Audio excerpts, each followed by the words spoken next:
కొమ్మినేని గారు, నేను ఒకసారి చిలుకూరు బాలాజీ టెంపుల్ పోతే సౌందర్యరాజన్ గారు ఇప్పుడు స్వర్గస్థులైన ఆయన సీతమ్మ అని సంబోధించాడు విజయమ్మ గారిని. ఇంటికి పోతే సీతమ్మలాగా అనిపించింది నాకు రాజశేఖర రెడ్డి గారి సతీమణి అని చెప్పినటువంటి మనస్తత్వం ఉన్నటువంటి అమ్మ. మరి ఆమెను ఎందుకో ఈ మధ్యన అప్పుడప్పుడు మరి రోజు కూడా రాదు పాపం, ఎక్కడ కనబడ్డా జగన్మోహన్ రెడ్డి గారికి మంచిగా కౌగిలించుకుంటుంది, ముద్దిస్తుంది, కొడుకంటే ప్రేమ ఉన్నది. కానీ తల్లిని ఏ బాధలు పెడుతుందో అర్థమైతే లేదు. కానీ మొత్తం మీద అప్పుడప్పుడు ఒక 6 నెలలకో 3 నెలలకో ఒకసారి వచ్చే ప్రయత్నం చేస్తుంది.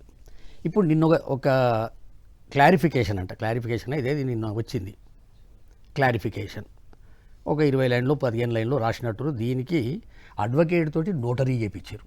ఎందుకు అసలు ఈ మతలబ్ ఏందో, నాకు ఏ దుర్మార్గులు ఆమె వెంబడి వాడు ఇట్లా చేపిస్తారో నాకు అర్థమైతే లేదు. ఆడ కొందరు దుర్మార్గులు ఉన్నారు. జగన్మోహన్ రెడ్డి గారి నాశనం కోరుకునేటటువంటి దుర్మార్గులు ఆ ఇంటి చుట్టూ ఉన్నారు, ఆ ఇంట్లో ఉన్నారు. అది మా అమ్మ గ్రహిస్తలేదు, మా విజయమ్మ గ్రహిస్తలేదు.